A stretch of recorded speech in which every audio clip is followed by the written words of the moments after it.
Muy buenas tardes, tengan todos ustedes. Hoy continuamos con el ciclo de conferencias internacionales con motivo del festejo de la Academia Mexicana de Derecho Juan Velázquez, del cual tengo el honor de presidir. Y estamos ahora sí que de fiesta porque está con nosotros un extraordinario jurista, el doctor Víctor Rodríguez Recia, a quien hemos designado en la Academia miembro honorario. Muchísimas gracias por acompañarnos en este festejo, querido doctor Víctor Rodríguez Recia. El gusto es mío, muchísimas gracias. Les hablo desde Ginebra, Suiza, y soy costarricense y mexicano. Si pudiera nacionalizarme, aunque no lo he hecho, y no lo digo como para complacerme de ustedes, sino porque es un país que conozco casi más que el mío propio, porque me he involucrado mucho con las problemáticas de los derechos humanos, lamentablemente, en México. Pero lo mejor que tiene México es la gente y la comida después. Los Eh, tacos. ya vi todos los programas de Netflix, de un programa sobre los tacos que hay, un programa antropológico, sociológico. El doctor Víctor Rodríguez Recia, que es de Costa Rica, ya admitió que es parte mexicano, es presidente del Instituto Internacional de Responsabilidad Social y Derechos Humanos, presidente del Center for Civil and Political Rights de Ginebra, Suiza, donde está actualmente, donde reside. Fue miembro del Comité de Derechos Humanos de Naciones Unidas, fue presidente del Subcomité para la Prevención de la Tortura de Naciones Unidas, fue secretario adjunto de la Corte Interamericana de Derechos Humanos. Entonces, todos estos temas tienen una vasta experiencia y hoy abordará los derechos de las personas privadas de la libertad en el contexto del COVID-19, pero hemos platicado que lo vamos a ampliar, no nada más en el tema de las personas privadas de la libertad. Entonces, ahora sí, perdón la interrupción, querido doctor, iniciamos, doctor Víctor Rodríguez Recia. Yo creo que es el tema, no de moda, es el tema necesario de conversar. El COVID, el SARS-CoV-2 es la enfermedad, el COVID es cuando ya a las personas le da la enfermedad. O sea que entonces el SARS-CoV-2 es la amenaza. Todos estamos amenazados. El COVID es cuando ya estamos fritos, es decir, ya nos dio. Esta explicación la doy porque creo que nos ha sorprendido a todos y en el campo jurídico también, porque es un fenómeno que no conocíamos y nos obliga como abogados recurrir a los elementos de la ciencia, la medicina, con humildad. Y voy a empezar diciendo precisamente que nos ha tomado por sorpresa el COVID porque ha demostrado cómo los gobiernos han desdibujado la protección de los derechos económicos, sociales y culturales, la salud, la institucionalidad, la investigación, y en el caso de México, no tengo ninguna afinidad política con nadie, pero ha habido un debilitamiento de las universidades, de los institutos de investigación en Estados Unidos, en todo lado, y lo único que ha medio funcionado bien ha sido precisamente el servicio de salud, que está desmantelado, pero se han tenido que arrollar las mangas. Esos son derechos económicos, sociales, la salud es un derecho social, etc. Los institutos de universidades públicas tratando de investigar curas, vacunas, mascarillas, respiradores, etc.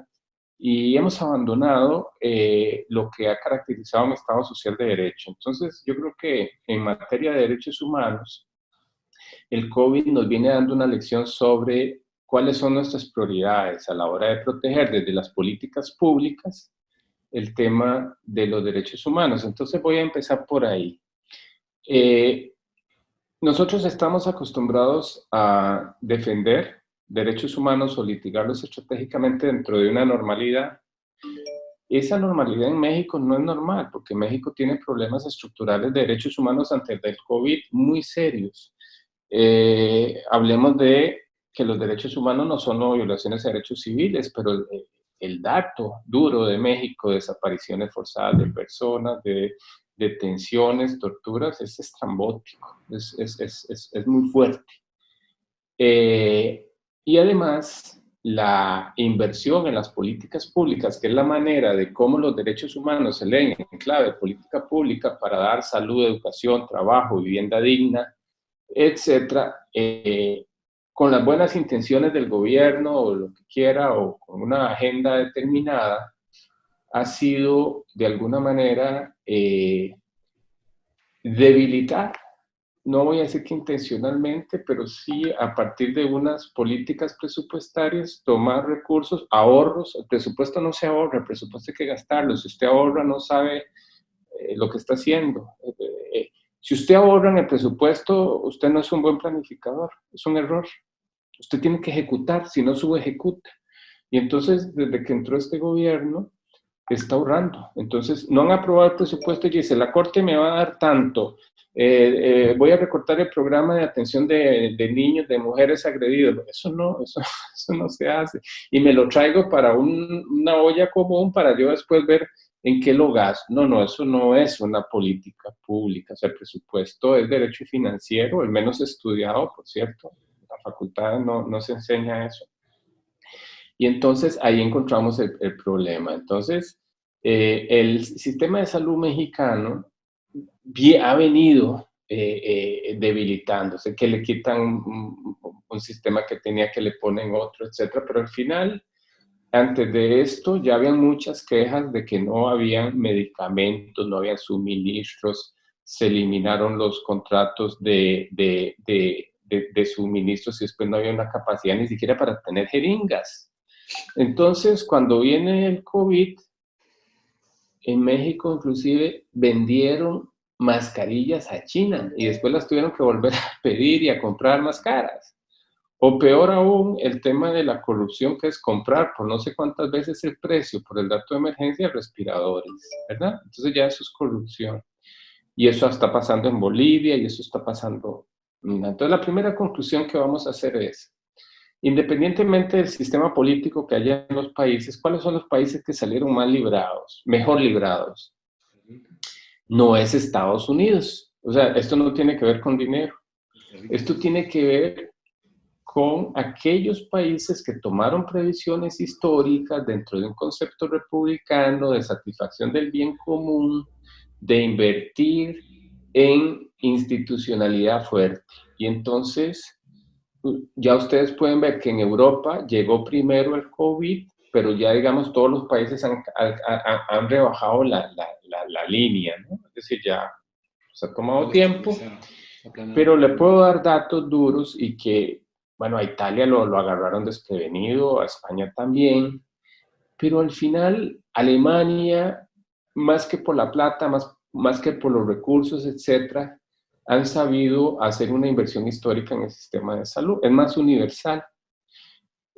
¿Cuál quedó mal? Reino Unido. ¿Por qué quedó mal Reino Unido? Porque, bueno, hubo una propuesta muy perversa, que es la misma que siguió Suecia, decir, bueno, a todos nos va a dar COVID, que nos dé, va a haber más muertos, pero entonces va a haber defensas naturales. Bueno, ese era el mecanismo que se utilizó con la fiebre española hace exactamente 100 años, pero porque no había tecnología, no había ciencia, no habían datos.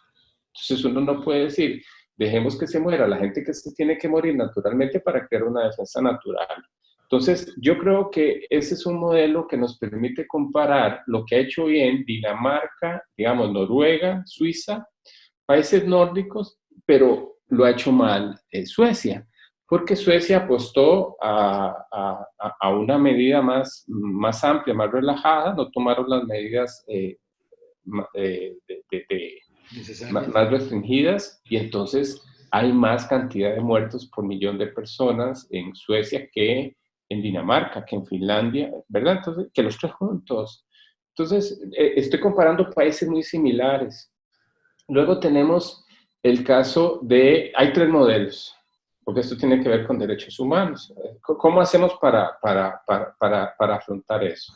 Entonces, están los países que se fueron duro a restringir y a cerrar fronteras. Empecemos por China, pero a China no hay que creerle mucho tampoco porque los datos no están claros, ¿verdad? Entonces, no fue transparente, pero digamos cerraron fronteras, etcétera, pero eso se hizo en Taiwán, eso se hizo en otros países asiáticos y les dio resultado, digamos, para contener, hubo menos muertos, ¿verdad? Cuando eso se traslada a Europa y además el virus muta, o sea, no es el mismo el de Europa, el de Asia, y no es el mismo el de Latinoamérica, entonces es más complicado hacerlo. Pero entonces nos vamos a encontrar con estas decisiones. ¿Cerramos fronteras? ¿No cerramos fronteras? ¿Cerramos? ¿Qué medidas tomamos? Entonces, los países que restringieron más derechos civiles y políticos, aquí entro en materia. Por primera vez a nivel global, que no es una guerra, pero inclusive las guerras no han sido tan universales, se ha aplicado la excepción o la limitación de los derechos civiles y políticos, inclusive la libertad de tránsito, a partir de la excepción que ustedes tienen en el artículo 29, Convención Americana, artículo 17, artículo 4, que es la suspensión de derechos, la suspensión de garantías en estado de emergencia. Es decir, nunca se había utilizado tanto esa excepción. Entonces, la pregunta es, ¿en qué situación o se justifica limitar los derechos a la libertad de circulación inclusive y a otros derechos por una situación de interés público? ¿Cuál es el interés público? La vida y la integridad de las personas. Entonces, tal vez eso no hay duda. Pero en México, como es federal, el gobierno federal puede tomar una decisión, pero los estados pueden tomar otra. Entonces, a mí me parece que el ejemplo de Michoacán es muy interesante porque en Michoacán el gobernador tomó una decisión dura, de mano dura, ¿no? De restringir más los derechos, pero yo creo que se le pudo haber ido un poco la mano en términos de lo que se llama el tema de ponderar derechos. Yo creo que en el caso de Michoacán es una cosa, y la otra, porque Michoacán dictó un estado de emergencia, y la pregunta es, ¿quién dicta los estados de emergencia en México? O si transgredió una decisión que debe ser federal. Eso lo dejo como caso aparte. Lo mismo pasó en Brasil, pero en Brasil es parecido a Michoacán, pero con un gobierno federal más irresponsable todavía que el de México, ya eso es bastante decir. Donde Bolsonaro dice, pues no, viva la pepa, no cerremos nada, la economía está primero, ¿verdad? Y en cambio los gobernadores en los estados federales sí tomaron medidas de restricción. Y aún así, Brasil es hoy el segundo país con más personas contagiadas y con más personas muertas después de Estados Unidos. Es un desastre. Ahora, hay un caso muy raro de analizar, que es el de Perú. Perú es el que se fue al otro extremo. O sea, ya vemos los que no hicieron nada, otros que hicieron restricciones, otros medias restricciones. Caso de Perú. Perú prácticamente militarizó el país, pero lo hizo mal. Dejaba salir un día a las mujeres, otro día a los hombres, como que si el virus se identifica. No sé, una cosa muy extraña, pero Perú es uno de los países con más personas contagiadas y muertos, digamos, a nivel latinoamericano. Está el caso de Chile. Está el caso de Nicaragua, que es una irresponsabilidad total porque no tomaron medidas. México no ha alcanzado la etapa de inclinación de la línea, ¿no? De exponencial. No es exponencial, porque exponencial es al infinito. Pero digamos, no pueden ustedes ahora, por la experiencia, relajarse mucho con las medidas porque la cantidad de contagios y de muertes está, creo que, en el punto más alto. Que hay que dejar que baje la curva para poderlo hacer. Ahora, ¿qué tiene que ver esto con derechos humanos? Absolutamente todo. Primero, ¿qué decisiones vamos a tomar en relación con los derechos humanos y la economía, y los derechos económicos y los derechos sociales? Entonces, cada país es un mundo. Yo estoy en Suiza y en Suiza se tomaron las siguientes medidas. Se cerraron los restaurantes, se cerraron escuelas, colegios, etc. Solo quedaban abiertas las farmacias y supermercados, pero se dejó a la libre, es decir, no había restricciones de tránsito, entonces nada más era guarde la distancia social. Y yo salí a caminar 5 kilómetros responsablemente en un parque sin nada, es decir, fue muy interesante y hoy Suiza tiene 0 contagio, 10 al día, una cosa así, algo muy, muy manejable, pero llegaron a tener 30,000. que es mucho para un país tan pequeño, y Suiza está en el centro de lo peor, de Francia, de Italia, y con frontera en Alemania, ¿verdad? Pero sin embargo han logrado bajar la curva sin militarizar el país. Es algo muy interesante. Hoy todo está abierto, los restaurantes están abiertos, yo más bien estoy un poco preocupado de ver tanta flexibilidad. Esto para decir que sí se justifica restringir los derechos humanos por una situación de emergencia, sí puede calificar el artículo 29, el artículo 17 de la Convención Americana para restringir o limitar derechos por el interés público. ¿Cuál es el interés público? La salud pública, el contagio y la gran pregunta es el choque. ¿Qué debe prevalecer? La libertad económica, porque ese es el otro debate, sí, o el derecho a la salud de las personas. Yo creo que ese es el debate, es un choque de trenes. Y entonces la apuesta que han hecho algunos,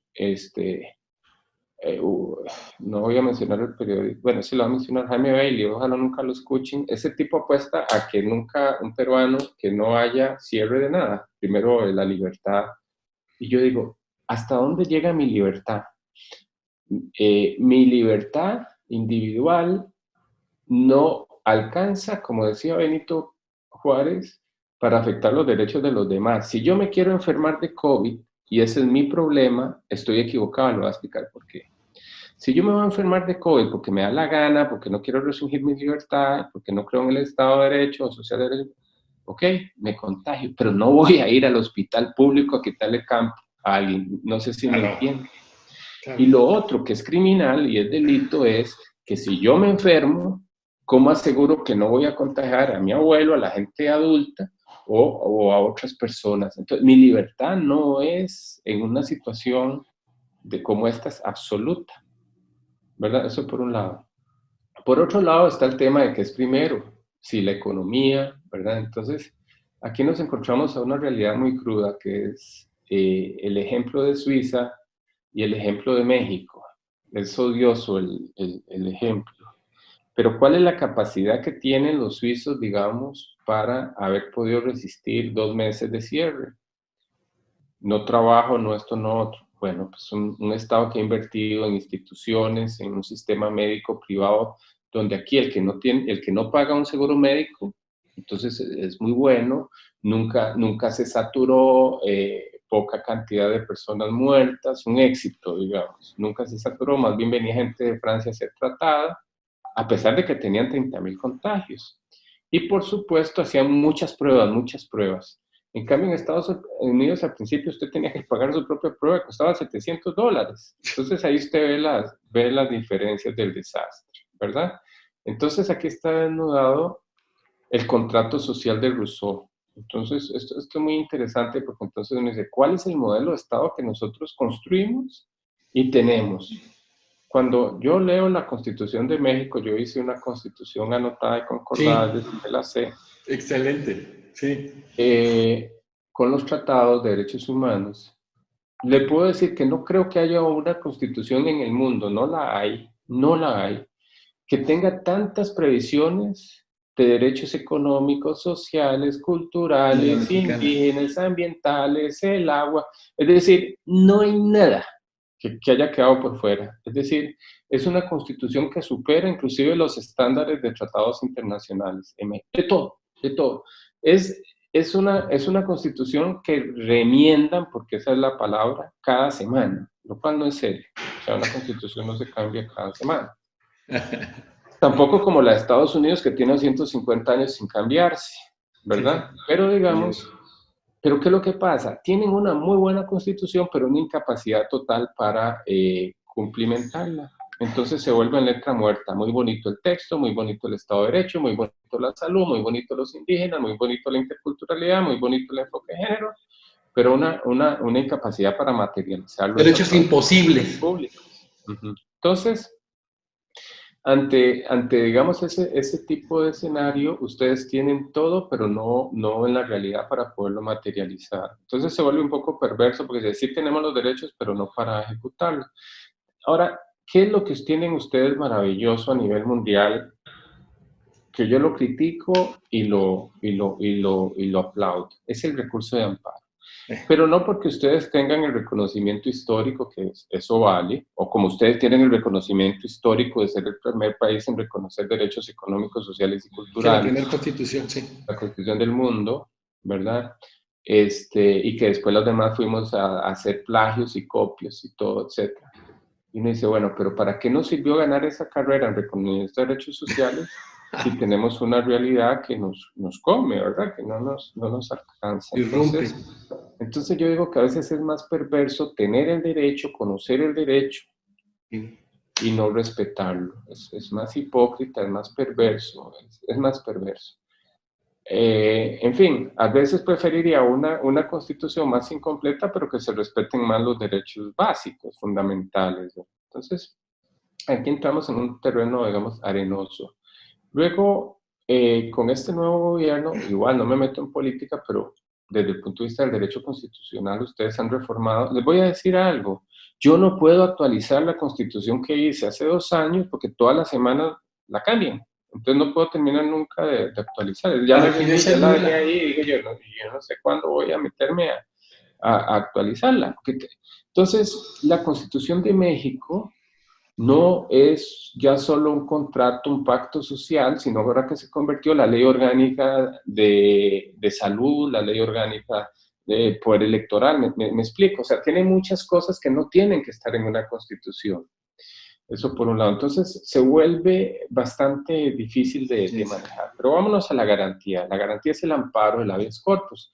Ustedes no tienen técnicamente un habeas corpus, pero sí lo tienen. Es un dentro amparo, del amparo. un amparo especial.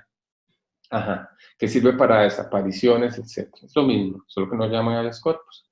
Pero funciona igual. Entonces, el amparo, la crítica que yo le hago al amparo mexicano, yo creo que ustedes están todavía, no es un recurso efectivo y rápido por 2 cosas, y lo tienen que modificar. El que una persona no pueda plantear una acción de inconstitucionalidad en el marco de un proceso, por ejemplo, en un amparo, si yo planteo un amparo, pero el amparo lo estoy planteando porque la ley que afecta a mi derecho es inconstitucional, y me cierran la puerta de la protección. ¿Me explico? Porque en México, para que pueda plantear una acción de inconstitucionalidad, lo pueden hacer solo cierta categoría de instituciones, como la Comisión de Derechos Humanos. La Fiscalía General de la República. No está legitimado el ciudadano. No hay una acción popular, pero yo no estoy hablando de una acción popular para que todo el mundo haga eso, pero bueno, una acción de inconstitucionalidad en mi país, en Costa Rica, la puede plantear cualquiera. Es decir, yo tengo un contencioso, un ordinario, un laboral, etcétera, y hay un choque con una norma de aplicación y entonces yo puedo plantear, o yo planteo un amparo y veo que el amparo tiene un problema de convencionalidad o constitucionalidad, yo meto la acción. ¿Me explico? Eso ustedes no lo tienen. Ese es un problema. Ahora, hay argucias que se pueden hacer, ¿no? Para ir por ahí, pero... Van a tocar reformas constitucionales, sí. La otra cuestión que no me gusta para nada es el principio de relatividad, es decir, si una misma norma o un mismo acto viola derechos de muchas personas, todas esas 1000 personas tienen que meter amparos. Eso es absurdo. El amparo se tiene que reconvertir. O sea, si yo planteo un amparo y tiene que ver con un acto que viola mi derecho, pero viola el de muchos otros más, lo que tiene que hacer el Tribunal Constitucional, en este caso el Poder Judicial, es darle efectos erga omnes. No interpartes. Bueno, esas son las deudas que ustedes tienen. Esta parte no me gusta del amparo. Pero donde ustedes les pongo todas las estrellas, todas las medallas al amparo, es en la suspensión. Sí. En ningún país del mundo. Bueno, ojo con el federalismo de Estados Unidos. Un juez allá en un condado le dice al presidente Trump, oiga, usted no puede tomar estas medidas, y viene y entrampa una decisión del presidente de los Estados Unidos. Bueno, eso mismo ocurre. Lo mejor que le puede haber pasado a Estados Unidos es que sea federal, porque si no fuera federal, yo no sé dónde estaríamos ahora. A ver, y a esto voy. En la primera conclusión, si hay algo importante para una emergencia como esta, es la figura del jueza. Independiente, el imparcial, el que viene y se le planta al gobierno federal, al gobierno estatal y le dice, oiga, disculpen es una ambulancia, es que vivo aquí cerca de un hospital. Tiene sus ventajas y desventajas, que si me da un Claro. infarto, pues ojalá que No, no, no. está muy joven, mi querido doctor Víctor Pero Rodríguez. bueno. Y la desventaja es que a cada rato pasa. Y resulta que en ese esquema de protección y de garantías, las garantías objetivas es el juez que no debe ser valiente, sino que el juez aplica el derecho y se acabó. Ahora, yo sí he visto en esta época del coronavirus jueces valientes, que no deberían ser valientes, simplemente aplican el derecho. Y son jueces que han en amparo decidido, un amparo por omisión, un juez de Michoacán, eh, Armando Díaz, y le dice, oiga, gobierno federal, usted no ha tomado medidas para combatir o para prevenir este tema del COVID. Es decir, por omisión. Usted dice, haga, porque se pueden violar los derechos humanos por omisión. Entonces, dentro de todo lo mal, no hay mal que por bien no venga, el COVID obliga a tomar decisiones jurídicas creativas en escenarios atípicos de emergencia. Yo creo que eso es lo más importante. Y entonces, aquí el juez de amparo, el juez que toma amparo, me parece que tienen que ser los que tienen que estar más listos para hacer eso, porque además la justicia y el acceso a la justicia ha tenido que limitarse, ¿verdad? Porque se cerró por razones de salud, porque no es lo mismo, porque ya no se pueden seguir haciendo audiencias, porque hay que proteger la vida de los jueces, de los usuarios de la justicia, como en todo lado. Hay que hacerlo con el ejemplo. Yo quiero rendirle tributo a un juez de Jalisco, Guadalajara, que mataron ayer y a la esposa. No es posible que en México, para administrar justicia y procurar justicia, haya un contrato de firmado, invisible o lo que sea, de que ante la tanta inseguridad y de protección a la hora de dictar justicia, sea usted mártir. O sea, no se vale. Entonces, hay un problema estructural en México de inseguridad donde ser juez o ser funcionario, operativo, etcétera, es de riesgo. O sea, ustedes están entrando en una zona muy complicada. Entonces ahí vienen los temores. Entonces puede ser que tengamos un juez independiente, pero ¿hasta dónde llega esa independencia si está vulnerable a ese tipo de amenazas? Entonces, las garantías objetivas del Estado de Derecho están en la justicia y en el juez independiente. Usted me dice cómo andamos de tiempo. Bien. Entonces, volviendo a este tema de la creatividad del derecho y las medidas creativas en el COVID, vamos ahora de lo general a lo particular. Lo general es que todos somos iguales, ¿no es cierto? Nos pueden restringir los derechos a ir a la playa, a circular, etcétera, y nos ponemos muy tristes y los hijos se desesperan. Bueno, perdóneme, pero eso es exquisitez. O sea, no podemos ponernos con la ridiculez de decir que mi libertad de caminar y de esto, lo otro. No, o sea, la libertad no llega ahí.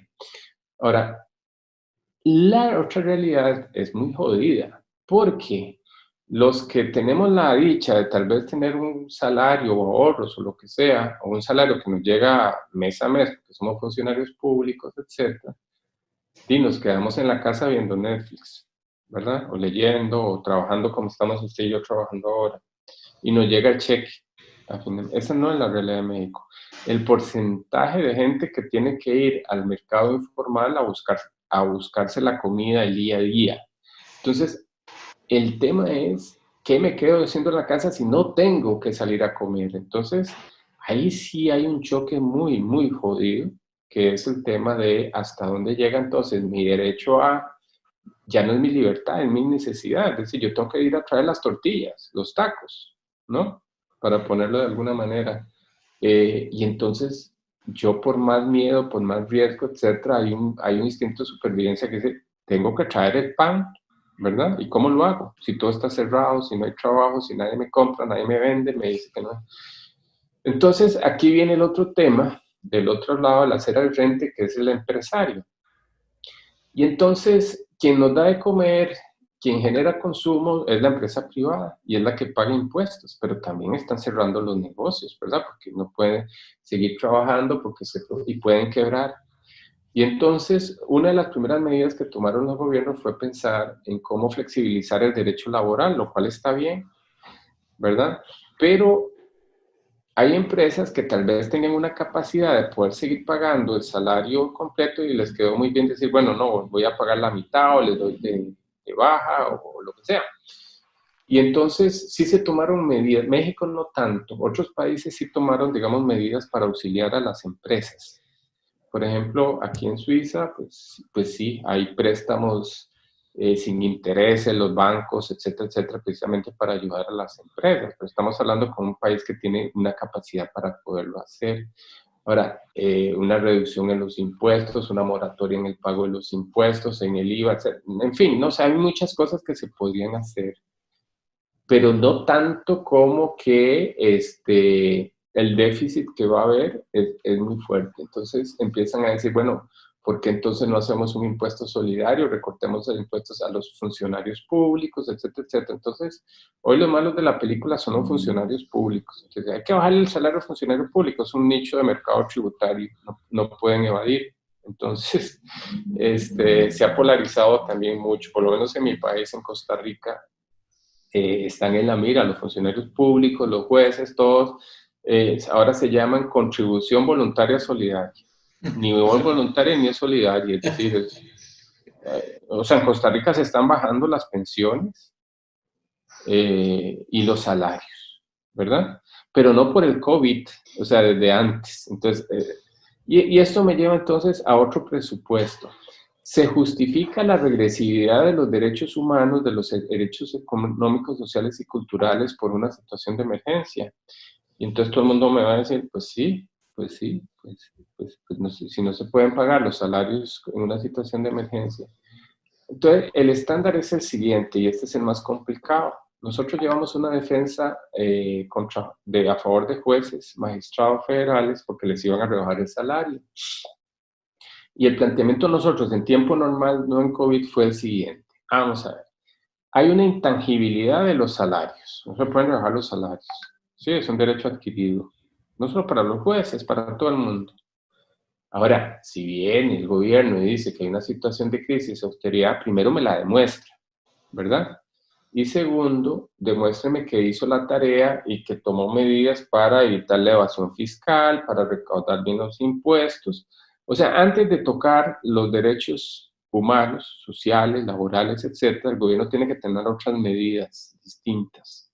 Y ya solo cuando no le alcanza, entonces me voy a, a la regresividad de los derechos, pero solo temporalmente, es decir, no se puede. Entonces, el mejor ejemplo de eso fue la crisis de 2008 en Portugal, donde a todo el mundo se le rebajó los salarios, pero después se le volvió a subir. Eso en tiempos normales. Ahora, en tiempos de COVID sí se pueden tomar medidas de emergencia, pero de nuevo, es decir, primero veamos qué hacemos. Entonces, bueno, hoy en Reino Unido están diciendo sobre una ley para recortar el 25% de los impuestos a las grandes fortunas, ¿verdad? Entonces, en tributario hay un principio muy desconocido, se llama el de la progresividad del derecho tributario, del principio, que paguen más los ricos que los pobres, etcétera, pero parece que en nuestros países no, ¿verdad? Entonces, esto pone también en funcia todo el tema tributario y el tema económico. Hay un relator especial de Naciones Unidas, un experto independiente sobre deuda externa, y hay unos principios rectores sobre deuda externa y derechos humanos que dicen que el gobierno, a la hora de pagar deuda externa o deuda interna, que eso hace parte de la crisis económica, tiene que, antes de afectar regresividad de derechos económicos, sociales y culturales, tiene que tomar otras medidas, ¿verdad? Entonces, pareciera que la apuesta es decir, vamos a subir los impuestos, es lo más fácil, pero esa no es la medida adecuada. Hay que generar contención del gasto público, una austeridad inteligente, cobrar bien los impuestos, evadir la evasión, etc. Y ahora el otro reto para ir terminando, y es lo más complicado, es que no todos somos iguales, no todos nos afectó la emergencia igual, y no me estoy hablando de si me contagié o no, sino cómo me alcanza, cómo me afecta. a mí, a usted, o al indígena, o la gente de a pie, o la gente que no tiene un salario. Entonces, aquí vamos a entrar a los escenarios de los grupos en condición de vulnerabilidad o los grupos vulnerables. Entonces, la afectación es distinta. ¿A quién más afecta el COVID? A las personas adultas mayores. Hay un tratado interamericano, convención interamericana para los derechos de las personas adultas mayores. Hay en Naciones Unidas una experta independiente sobre las personas de edad, así se le dice, adultos mayores.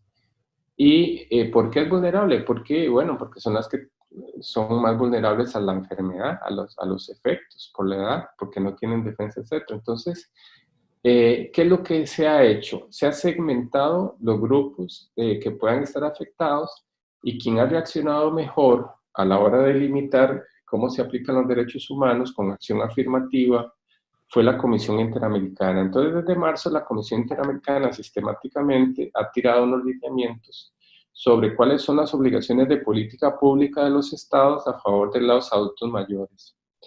Hizo una resolución general, ustedes la pueden ver en la página web de la Comisión Interamericana, y ahí están todas, pero hay una general que dice, bueno, a ver, con el COVID el Estado tiene que hacer lo siguiente, si va a restringir los derechos tiene que ser ponderando, y de la manera que lo pueda justificar, que sea por ley, que no sean creativos ni ocurrentes, más o menos eso es lo que le dice, no abusen de la suspensión de los derechos.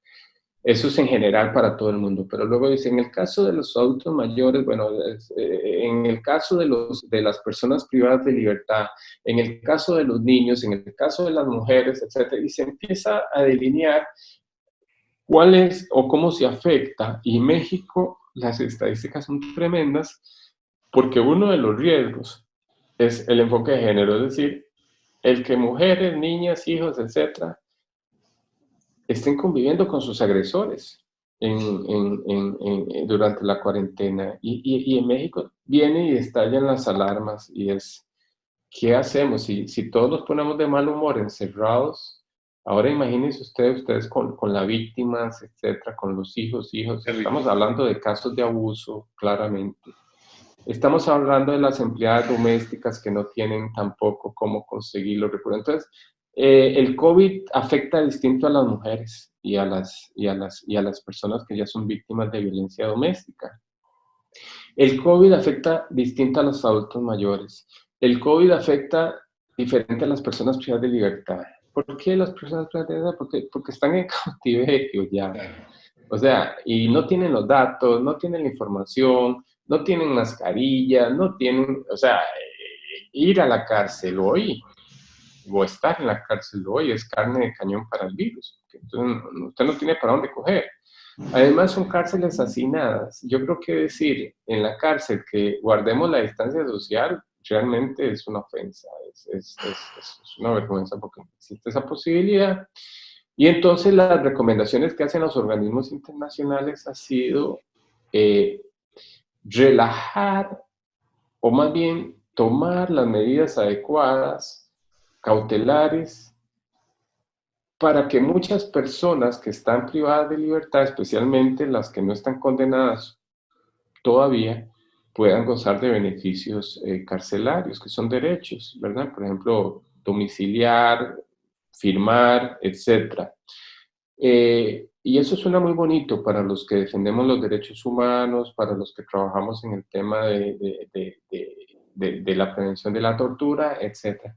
Y lo que he visto es una agresión en cuanto a eso. La gente dice, no, pero es que son delincuentes, pero ¿por qué solo el gobierno está defendiendo a los privados de libertad, etcétera? Y en realidad es una población que está tremendamente vulnerable en cuanto a eso.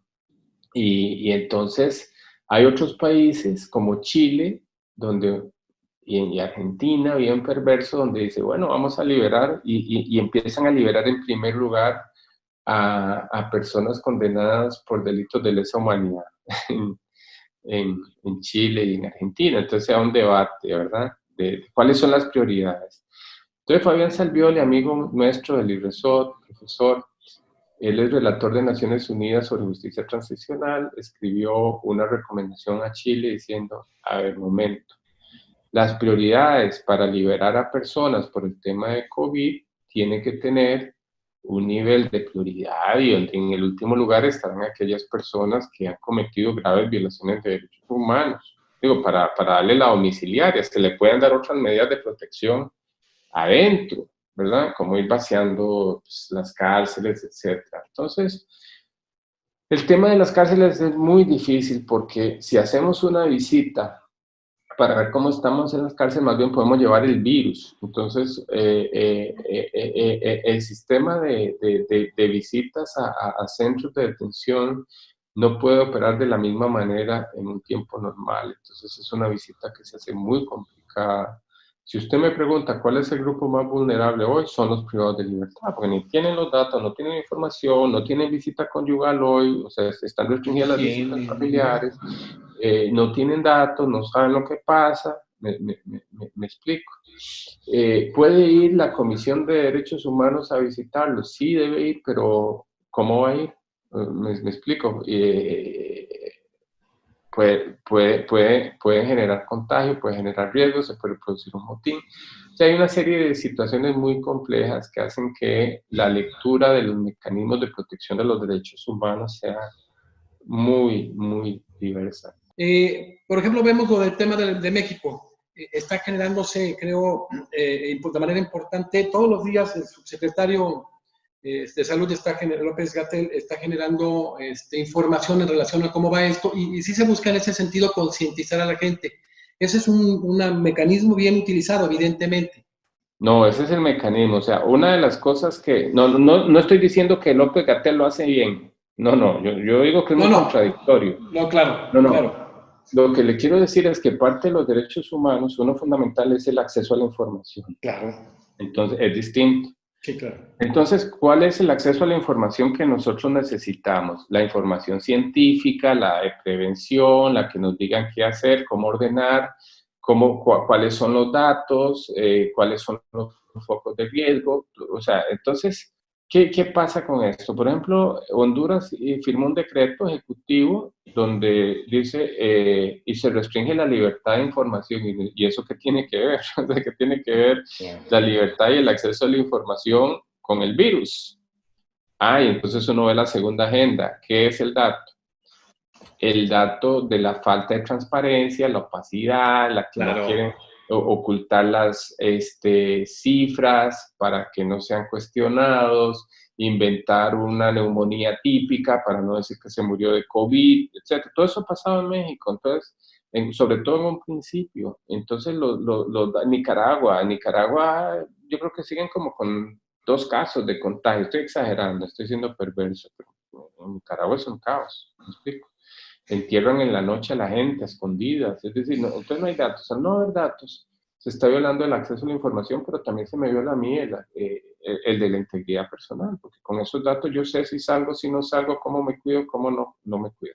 Entonces, la mejor forma es dando la información precisa, exacta y técnica. Entonces, yo creo que lo más interesante ha sido ver en Estados Unidos al presidente de Estados Unidos cogiendo la información como campaña electoral, pero le ha salido muy mal, porque solo dice tonterías, no lee bien, no entiende bien, le manda a tomar a gente elegida, dice cualquier cosa. Pero su técnico, digamos que López-Gatell de allá es un técnico de verdad. Tal vez no debía haber comparado a López-Gatell con este otro doctor. Y ese doctor viene y tiene que estar diciendo al presidente, porque el presidente dice cualquier cosa y el otro le hace muecas o caras porque está diciendo cosas bárbaras, está mandando a la gente que se muera tomando lejía, es decir, desinfectante. Entonces, tenemos ese escenario. En México, sí López-Gatell ha corregido, para serle franco, digamos, tiene una narrativa, pero a veces da información contradictoria. Por ejemplo, al principio estuvo todo muy desacertado, como abrácense, sigan paseando, vayan a los restaurantes, me explico, manifestaciones públicas, ferias, etcétera. El presidente no se muere, el presidente no le da el contagio. En fin, todo eso fue una información muy perversa porque se estaba politizando una situación. Ya después, cuando se dan cuenta que no pueden seguir con eso, entonces está el tema de la transparencia, la falta de transparencia de los hospitales. Entonces hay que ir a ver la realidad de los hospitales en Ciudad Juárez, que si los médicos tienen protección o no, que si tienen los medicamentos. También son derechos que tienen que Entonces, a mí cuidarse. me parece que ahora en México, los datos de México, yo no sé si son reales o no, ¿verdad? Yo no sé hasta dónde el dato estadístico, pero no un dato estadístico perverso, sino para saber reaccionar, para saber cómo poder atender. Entonces, a mí me parece que eso no se ha manejado bien. Solo los países que lo han manejado bien son aquellos donde hay transparencia, donde hay democracia, donde no hay problema en cuestionar las políticas públicas. Entonces, ahí sí yo creo que los países más serios han sido los europeos, digamos, en dar los datos duros, muy duros además. Costa Rica creo que ha dado datos bien, con mucha transparencia, un excelente ministro de salud que se ha echado la bronca. Inclusive él sale a hablar, no sale a hablar del presidente hoy la persona más admirada y respetada en Costa Rica es el ministro de salud. Yo creo que si se lanza para presidente gana. Pero es importante porque quiere decir que hay solidez institucional. Es importante ese tema de la transparencia y evitar la opacidad, porque por lo menos en ese sentido, digo, dentro de las cuestiones sí se ha generado un poco de conciencia, porque llegó un momento en que había una información equivocada y por lo menos ahora estamos conscientes. Muchas veces había lugares que pensaban que no existía. Quiero comentarle algo que no quiero que se me pase. Supe de su libro, de la Constitución Comentada, por un gran amigo que le tiene aprecio y respeto, que es un ex magistrado de la Corte Suprema de Costa Rica, que es Daniel González Álvarez, que me dijo que lo mandara a saludar. Ah, don Daniel, sí. Don Daniel. Dijo, salúdame Don por favor, Daniel mucho. está muy vinculado con México, sí. Sí, le tiene mucho aprecio a usted. En lo personal me habló excelente también, mi doctor. Aquí hay una cuestión que ha surgido, por ejemplo, Argentina, lo estoy hablando con Alberto Binder, el tema de criminalizar el tema del no aislamiento, ¿no? Que no se ha hecho en muchos países de América Latina. Por ejemplo, gente que sabe que tiene la enfermedad y que sale y demás, y se ha tenido como un delito, y hay quien dice que va en contra de los estándares planteados con el caso Kimmel contra Argentina. En ese sentido, ¿qué podemos considerar, doctor Víctor Rodríguez? Un poquito, yo creo que ya lo expliqué. Sí. Hay un delito, más o menos está en todos los códigos penales, palabras más, palabras menos, es el que tiene que ver con el agente de contagio. Es decir, si yo contagio a una persona de VIH intencionalmente, no doloso, digamos, sino pues, intencionalmente, pues eso es un delito. Ayer vi una foto de un muchacho con una discapacidad mental en Honduras, decía, se busca tantos millones por esto, porque es una persona que está emocionalmente descontrolada, está contagiada y anda escupiendo en los carros, en las maniguetas y todo, ¿verdad? Ahora, él es un incapaz mental, él en teoría es inimputable, ¿verdad? Pero qué interesante, o sea, está haciendo eso con una intencionalidad. Entonces, ¿hasta dónde es inimputable o no? Bueno, ese es un tema, digamos, que la gente contagie intencionalmente. El tema de que yo contagie no intencionalmente, pero es que esto ya es un dolo, un tipo de dolo que también es un dolo eventual, un dolo donde yo sé que si yo soy portador, yo ya soy un agente de contagio, ¿me explico? Entonces, yo creo que sí pueden establecerse sanciones sanitarias, sanciones mínimo administrativas, y depende del nivel de intencionalidad, pues habrá que abrirle un expediente judicial, claramente. Hay un gran debate hoy en día con el tema de la guía bioética. En la acción que pueda colapsar el servicio de salud en un país, en una entidad federativa, con el caso de México, y entonces pues sea imposible atender a todas las personas que necesitan precisamente esto, y que tenga que establecerse una prelación quién va a ser atendido. Originalmente se hablaba del tema de que se atenderían a los más jóvenes, luego a los que tenían mayores expectativas de vida. En ese sentido, ¿qué podemos decir, doctor Víctor Rodríguez? Yo creo que la base del derecho humano es la dignidad. No estamos en un barco de que vamos a rescatar a las mujeres y a los más jóvenes, ¿verdad? No, la dignidad es de la persona desde que nace hasta que muere. Y en ese camino nadie tiene más dignidad. Es una decisión ética muy cuestionable. Eso se vio en Italia. Sí. Ahí fue donde se disparó la alarma y yo creo que médicamente un médico tiene que hacer el mismo ingente esfuerzo para salvarle la vida a una persona de 90 años o a una de 60. Yo creo que no hay una... No tiene que hacerse diferenciación. No, porque es la dignidad. O sea, la base y el que sustenta la protección de los derechos humanos es la dignidad y la dignidad no envejece. Ahí, doctor, por ejemplo, colapsa, hay, no sé, tantos respiradores, por decir 50, y hay 100 personas que lo necesitan. ¿Cuál sería el parámetro para establecer la elección? ¿Quién llegue primero? No, ahí sí puede haber un criterio técnico. O Sí, para sea, transparentar.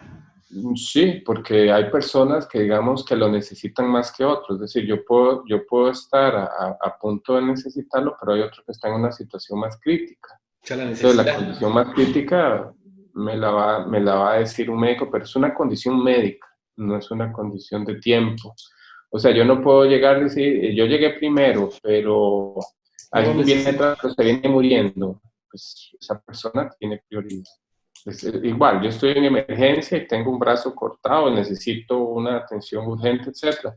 Pero viene una persona que en un estado ya de coma, pues la necesita más ella. Es un criterio médico Sí, de oportunidad. para cerrar, porque me interesa mucho su opinión en este debate por la experticia que tiene. ¿Qué pasa que ya estén, por decir, 50 personas en un estado crítico y haya 20 respiradores?